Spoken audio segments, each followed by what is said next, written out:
And welcome to a new episode of League of DFS. My name is Chris Chung, Primetime on Twitter.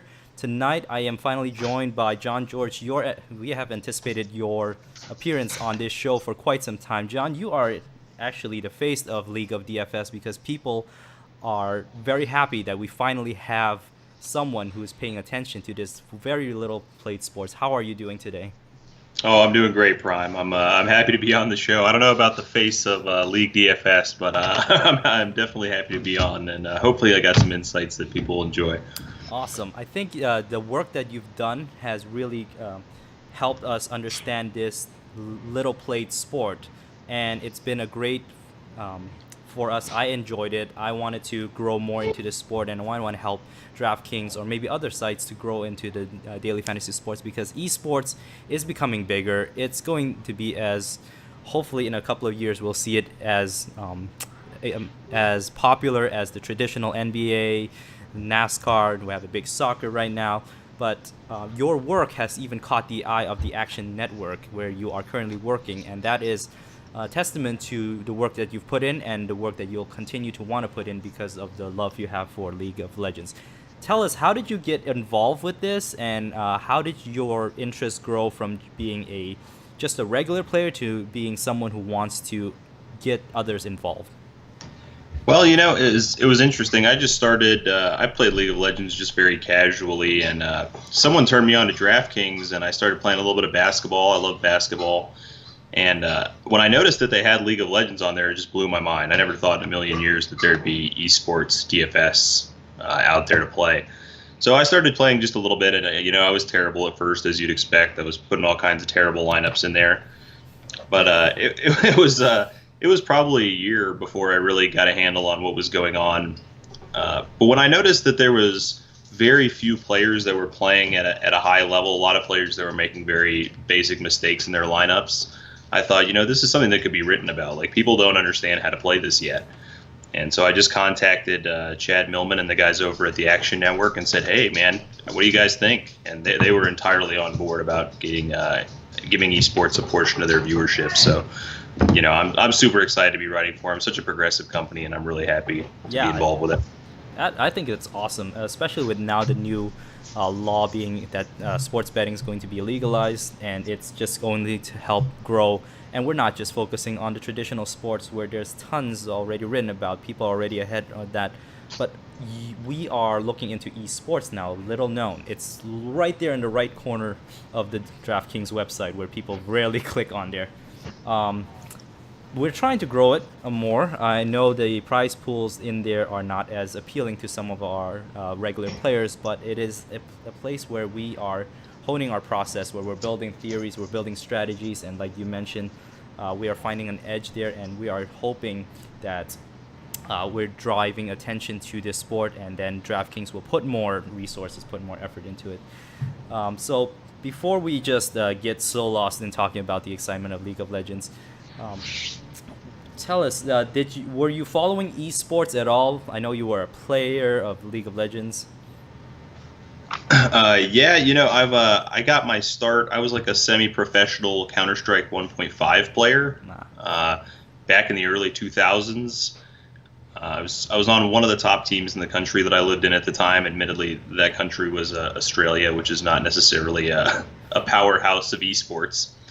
But I got my start back then, and then I played poker for a living for about 10 years. And when you combine the gaming from when I was younger to the gambling from when I was a little bit older, it mixes right together when you talk about League DFS. It's got gaming, it's got gambling, it's got everything I was looking for. Awesome. Yeah. And how many years have you followed the League of Legends esports? I first started watching in season 2, just before the World Championship. It was actually my little brother, who's about 10 years younger than me, that first got me into it. And I started following it just in time to watch the Taipei Assassins win the season 2 World Championships as a huge underdog. Awesome. Yeah, I'm very much recent. I've gotten drawn to it 2 years ago and started really seriously playing and following the game. So you've watched a lot of changes happening from teams. You watched players coming in and going, leaving. You probably were there with the excitement when the Korean leagues are dominating. They're still dominating, but they have competition now. So a lot of it's changed. But tonight we want to focus specifically in our own country, in our own continent, and also in our, I guess, European brother LCS there. Tell us, it's been a tilting week for me. I don't know how it's been for you this past weekend. It's just massive randomness that threw my whole cheat sheet out of whack. I'm glad someone was able to bank because they went with my value play, but all my cash suggestions and all my elite suggestions, they just completely crapped the bed this weekend. How was it for you? It's been a tough week because my predictions have been very good, but it seems like every slate there's the one of the teams that I've predicted is gone down, and that's the one that I'm on for DFS. So the first week I absolutely destroyed everything that I played pretty much, and then this last week it's been mostly losses. There's all the upsets over in China and Korea have really thrown all those things off. But I'm happy to have a big weekend here, another 8 or 10 slates to really bang out this weekend.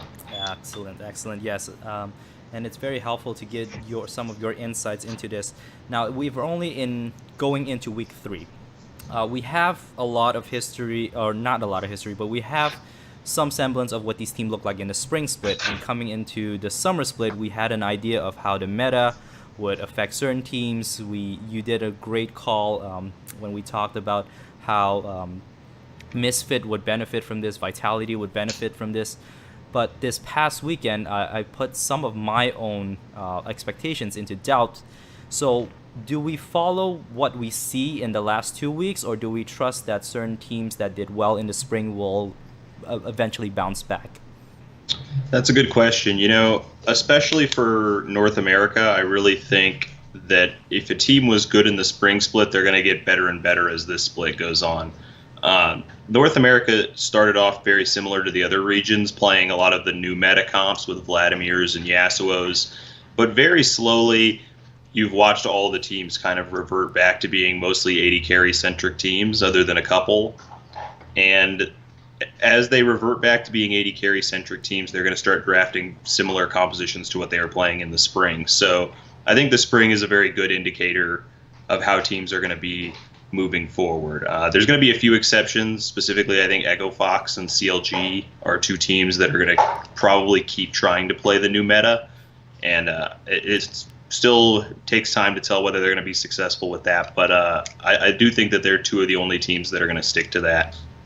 Yeah, absolutely. I think they've shown such randomness where Huni is all over the map.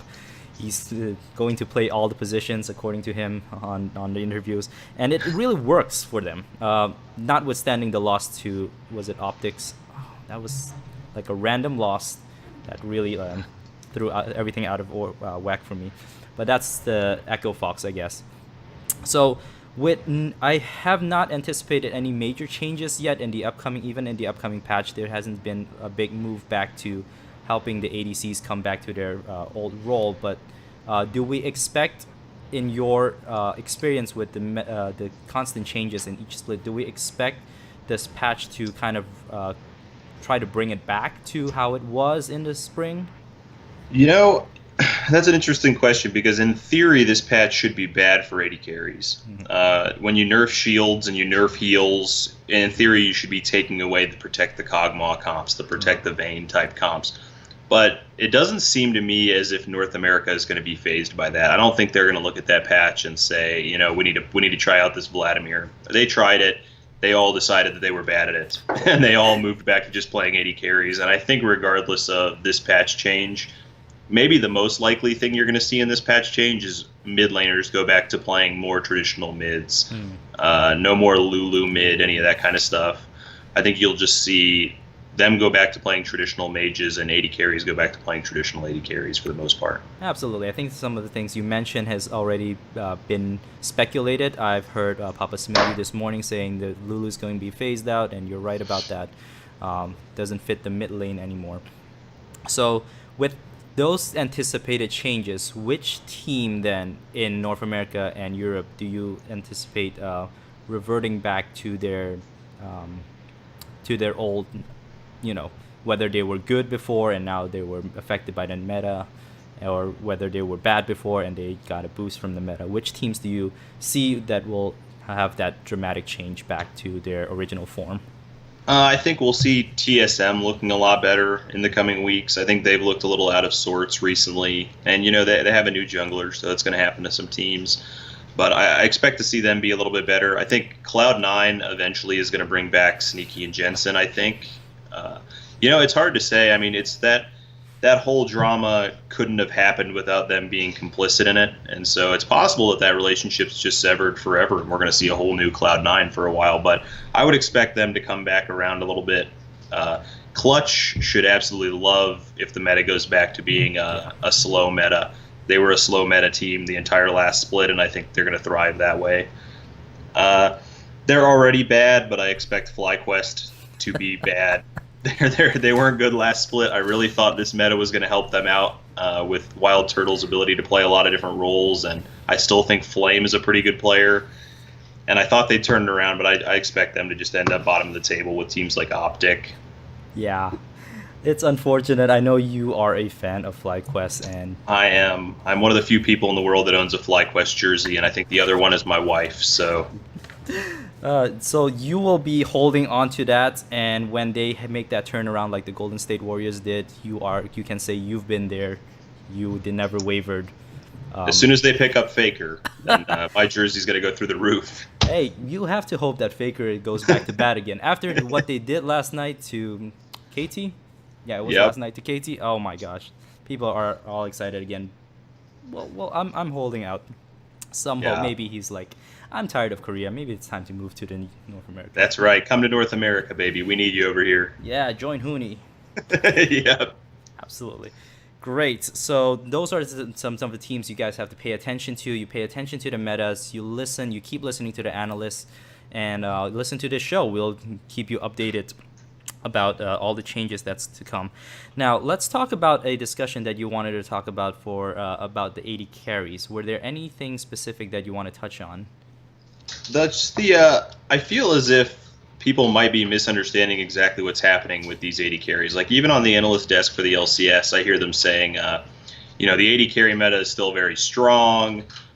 We want to see teams pick more 80 carries. It's still the best strategy. I think what's really going on is the non-80 carry team compositions are the strongest team compositions. But they require a level of team communication and teamwork that most of the North American teams don't have. There's been a number of games in this season already where one of the non-80 carry compositions got ahead in the early game, 3, 4, 5,000 gold. But when it came time for them to dive and push turrets and take inhibitors, they were just too passive, and they kind of just stood around and didn't do anything. And eventually the Kaisas of the world started scaling up, and they ended up losing those games. And if you watch those same games happen in Korea or China, they finish when they get those leads. And so I think the teams that are playing those compositions, if they play them well, will be the strongest teams in the league.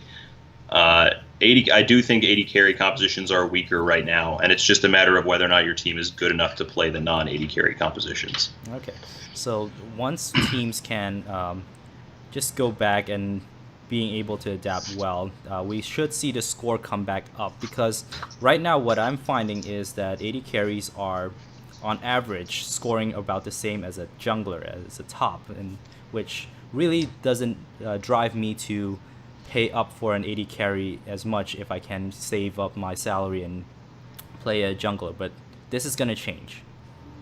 For North America, I definitely think so. I definitely think 80 carries are still going to be your premier point scoring position for DFS in the coming weeks. Mm-hmm. And we touched a lot on North America itself. Do you see the same happening for Europe? Europe's a little bit more 50-50. But you can tell from Misfits in particular, them and Echo Fox are the two teams that are showing you that you can play these new kinds of compositions and dominate people. But they're about the only two teams that are doing it right. CLG has done it, but they're back and forth on how effective they are at it. There's a couple teams in Europe that are similar that have tried it, but they're just not acing with it yet. But I think Echo Fox and Misfits are the teams you want to look at to Yeah. see what these compositions are capable of. Yes, and definitely I've enjoyed the first 2 weeks where people were still unsure if they wanted to test out Misfits. They were careful because Misfit really did hurt us in the spring split. But it seems like they're very dominant now. I'm seeing 41% ownership of Hansama every single day, every single time they're playing, and it's people are buying back into that. So thank you so much for those thoughts. Now, if I can bother some of your time, let's look at to the Friday European slate, and the pricings are already out for both the EU Friday and NA Saturday. My cheat sheet will be up attached to the description of this show. But looking at how the salaries are structured, what stands out to you the most for this day? I definitely think Fnatic was disrespected a little bit here. G2 has looked very good this season, but Fnatic has also looked pretty good, and I think making Fnatic one of the cheapest priced teams on the slate is a little bit disrespectful. I'd like to see their price be about where H2K's price is and have H2K move down a little bit. Splice, despite being 0-4, their price is actually a little bit low for me against H2K. H2K has just looked abysmal, and Splice, while they haven't looked like their teamwork has been very good this split, their individual players are good enough that they're going to come back from 0-4. You're going to see this team at something like 3-5, something like that. They'll make a comeback from this 0-4 start. Those are the two biggest things that popped out to me. Mm-hmm. Okay, and definitely one, I can sense that Fnatic will probably, for the sharper people, they will be popular because this is a very, very low salary for them, for a team that's been at the top of EU and continues to be, even despite not having Reckless in there. We're playing Buipo and Soaz, and both are still viable. Yep. They are adapting to the meta in their way, and it's been working. Now, this is a rematch of the championship, and this time they're doing it differently. Do you expect Reckless to come back at any point in the season? I would say we'll see Reckless probably within the next couple of weeks. I don't expect to see him this week, but I would think within the next couple of weeks we'll see him back. I don't think Fnatic will beat G2 this week. I think they make for a good tournament play. Their upside is pretty good, but I do think G2 is the favorite to win that matchup.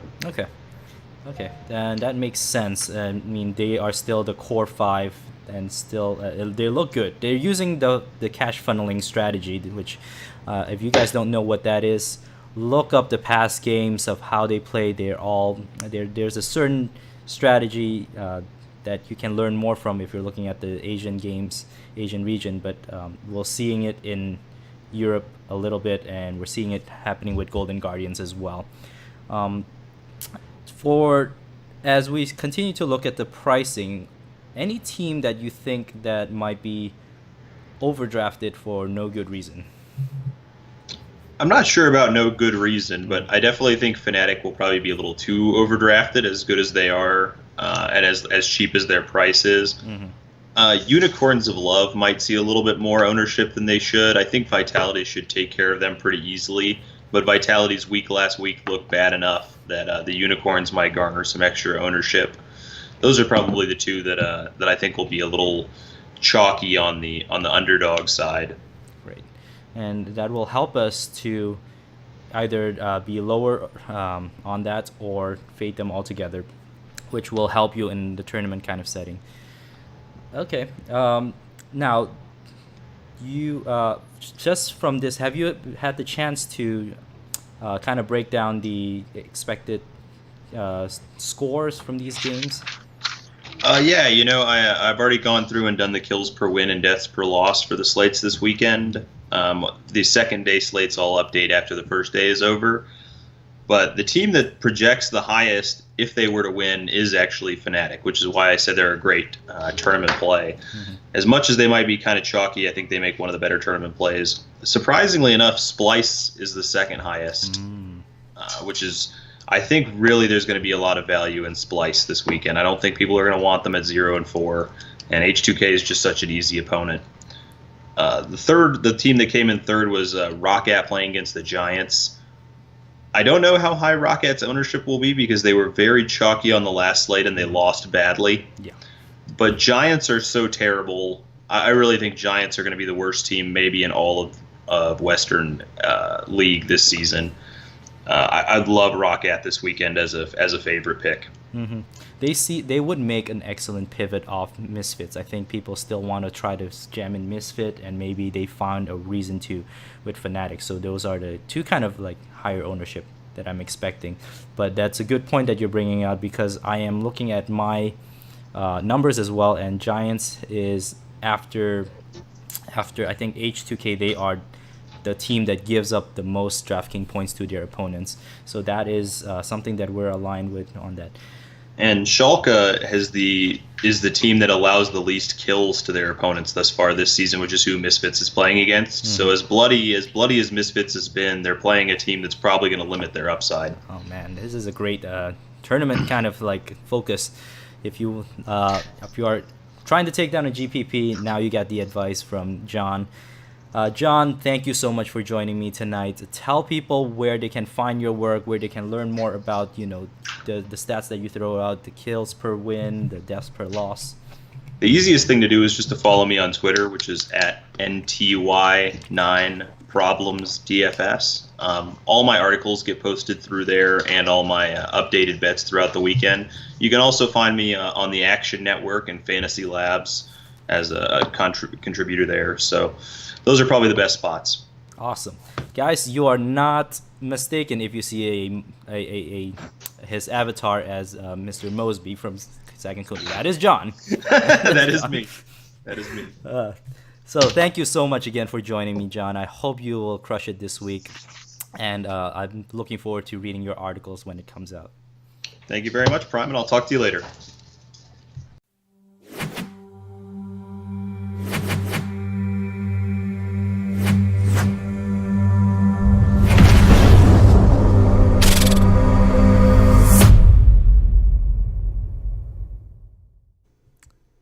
And welcome back, folks.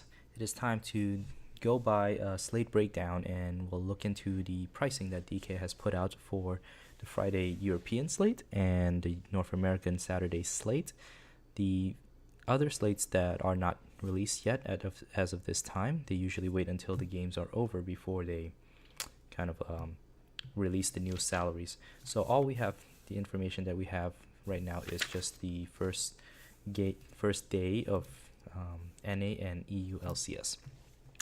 So my cheat sheet is about, I would say, 90% complete. I'm trying to update it as I go with new information, but I'm also traveling this weekend, so my availability is a little limited, but I will still try to connect with you through Twitter when I can, even if it's the wedding of my brother-in-law. But without further ado, let's get into it. So we just came back talking with John George, who gave us a lot of insight, a lot of expectations to look forward to, and things that we can prepare for as the week goes on in this summer split of the craziness that may have killed you if you played it safe with cash games, but you may have bank when you played the GPP. I know I had a better week 1, a sucky week 2, and hopefully this is the bounce back from week 3, which will also give us more data to work with. So without further ado, let's get into it. This is the cheat sheet for EU on Friday. As you can tell, I have made a little bit of updates to the average points given up by the teams. These are the early data that we have from 2 days, so 4 games in total for each team. So it's not by all means indicative of what can happen, of how things are played, but we have a early look into the trends, and we see immediately that H2K and Giants Gaming and Spice are some of the teams that you want to target, whereas G2, Fanatics, and Misfits are teams that you want to avoid playing against opponents against them. All the other teams fall in between, and we're looking at maybe a little bit over 20 points per game average per position. So this is an aggregate data.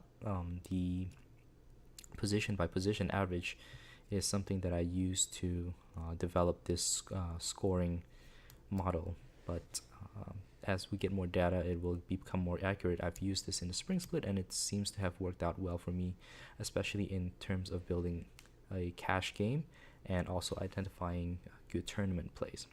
The odds are up for now, and it's looking like there's probably very little surprises as who are the favorites. The one that I want to draw your attention to is Splice. They are 0-4 and in desperation mode. If you listen to the Euphoria podcast, you can hear how much of a dire position that the team feels that they are in. So now they will get slightly easier opponents going forward because they face three of the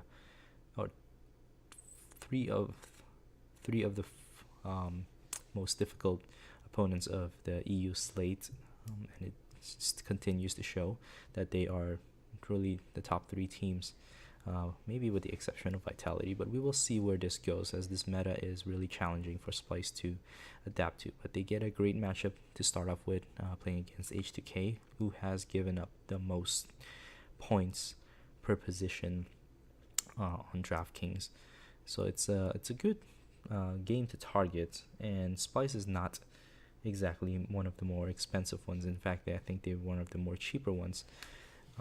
With that said, I did not have Splice players as a recommended cash game just because there are still some reservations for me, but they make for a great tournament play. Their ownership will be low. Nobody is believing in this 0-4 teams, and if they look into their score, look into the data that Splice has put up by position, they will see a very, very unattractive numbers across all 5 players and the team position. So ownership I expect to be low. As for the other games, Vitality, it will be right there with them low, but they are the favorite, so they offer a good salary saver to stack up with your favorite team. I don't think you can stack them fully with Misfit, but that might be a place for you to go to if you want to have a 2 favorite stack. I don't think you can do it 2 teams. Maybe it'll be Vitality, Misfit, and a punt team. Now, Fnatic facing off against G2. The odds maker has not made up their mind how this game will go, but DK already released the salary, and we're finding ourselves that Fnatic is in a fantastic and cheap salary base for each of their players, including Buipo being a bottom laner that is priced as a top laner, and but their salary does make them extremely attractive. They are still the winner of this spring. They definitely is a good organization, is a good team. I don't know if Reckless is back this week, but if he is, I'm even more likely to play Fnatic stack and then stack it with my favorite team. But G2 is not a bad team to play either. This game, as John kind of mentioned, is projected to be the highest scoring kind of game. And we will see if that bears out, because both teams have been able to put up a lot of scores, but they also have been given up the fewest amount of points to each other. So something has to give. I think the winner of this game will be definitely valuable for you to have as a stack if you're going for the tournament route. As far as cash goes, this is my cash build that I'm looking into making. But first, let me talk about how the salaries are structured. We have Misfits, Rocket, G2, Vitality, Splice. All these are the favorites of the day. And as we can see, Fanatics is all the way down here, right up below Unicorns of Love, right above Giants Gaming. And so this is a very, very appealing salary to look into. This is where my cash game thinking is kind of going. If I do go the Fnatic route, I can actually stack them up with Misfit. I expect this to be the chalk. You can find a one-off somewhere, but this will fit your roster. I'm likely adding Broxa in there, and likely playing one of the teams or just punt on team altogether, which I don't really mind. It's just as long as you may pick the Splice as a team, you may pick Rocket as a team. As long as you pick a winner or a projected winner as a team, and then you can just fill out the rest of the roster. It's very doable with the salary here. So this is my example of a cash build that I'm thinking about, and likely will be in my double ups. I will make some changes for my head-to-head just so you guys don't pick up my head-to-heads with an advantage. Okay, so that's enough for European. Let's go to North American. Now, here we see we don't have any odds for C9 TSM. We're still waiting to see if they're making the changes to have the bench players come back, and until we have that confirmation that they play both the academy days on Thursday and Friday, so pay attention to that, we won't know if Jensen, Smoothie, and Sneaky will be back. But again, DraftKings has already released the salary, and we'll look into that later. Similarly, I have compiled the new data of points allowed average by team. FlyQuest necessarily is the doormat, and it's a doormat by a significant amount. 30 points given up per player on their opponent team. So it's massive when you think about support being one of the lower teams that hits only around the 20s or the 15s. For them, all 5 positions to average 30, you have to think that the ADC, the mid, the top, the jungle position all hit a really, really high score for the average to round out to be 30 points. But if we look into the other matchup of the day, this is not an easy slate as far as matchup to dissect. My initial reaction is that I'll fade the Team Liquid Fox game. Winner will likely be low scoring with the exception of Double Lift, if anything. From if history tells us anything, Double Lift is the only one that's worth playing against Fox in the past, and nobody else from both teams. If Fox wins, I expect them to be low scoring. If Team Liquid wins, I expect them to be low scoring as well. 100 Thieves versus Clutch Gaming presents with a very interesting matchup. I can never get 100 Thieves right. Every time I pick them, they either underperform or they are on the losing side. Similarly, I thought Clutch Gaming would be one of the team games to always avoid, but at the beginning of this split, it seems like they're having a trouble adapting to the patch and have been giving up a decent amount of kills. As you can look into, they're right in the middle of the pack with 18.40, whereas in the past they're much, much lower. You would expect them to be in the 16s or 14s. But 18 is not a bad number. It's just a matter of which 100 Thieves show up. Is there a potential for upset? I think so. If Clutch Gaming wins, you have a 21 point average from 100 Thieves, so that gives you a really, really nice tournament option, because it means Clutch will put up numbers.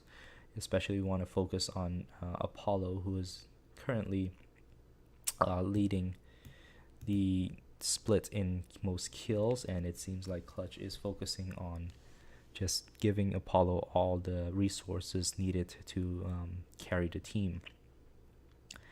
FlyQuest Golden Guardians is an interesting one for me. As DK has priced, they have priced Golden Guardians as the second most expensive team of the slate, as we can see here, and FlyQuest being next to last. But Vegas opening odds has FlyQuest taking this game. Now that could mean that FlyQuest is expected to win, but Golden Guardians will actually outscore them, which was what happened with the Optics game. But as of now, if we are expecting FlyQuest to win, the correlation would tend to tell us that FlyQuest should have been priced as a favorite rather than a massive underdog. This is a tournament kind of setup that you can look into, if you will, but I have no faith in FlyQuest. Again, 30.5 is a really big a punching bag, if you will. They are someone that you want to stack against. They are someone that you want to have exposure against. So naturally, my cheat sheet will have a lot of the Golden Guardians players in the GPP cash tier. With that said, they are expensive. So if you do go that route, you will have to find an underdog to kind of stack with them, or maybe one of Clutch Gaming's or 100 Thieves. This day does not set up well to be a very high scoring day in my estimation from the beginning look of it. Counter Logic is priced as the highest, but Optics doesn't really give up that many kills, so even if CLG wins, I don't expect him to rack up a massive amount of points.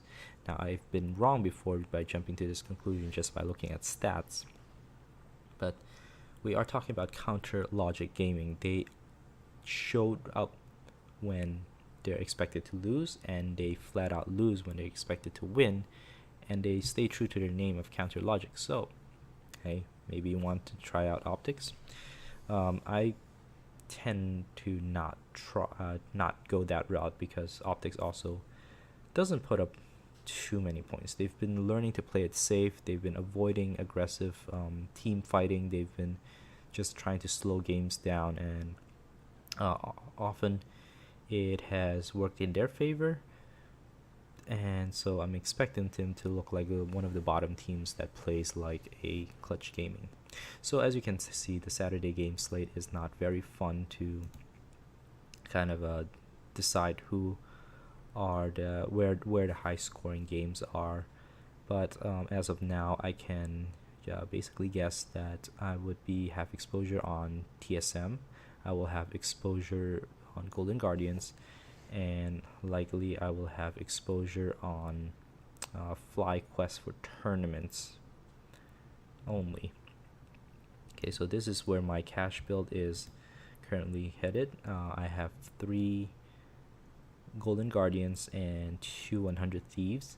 With a 52.66 average salary remaining, I don't foresee myself being able to fully stack Golden Guardians with 100. So there's a punt going to be happen, and likely I will punt with maybe Optics. I'll punt maybe with Clutch Gaming, one of them, and then fill out the rest of my flex with Guardian players or 100 Thief players. So that's it for the lineup discussion of DraftKings. If you have any questions, email me at ffdynasty101. You can find this video on YouTube, also ffdynasty101 under League of DFS. My contact handle on Twitter is primetime, and just hit me up there. DM me if you want to join the Group Me channel. Just let me know, and I will get you connected with folks who are also interested in this game. So have a good night.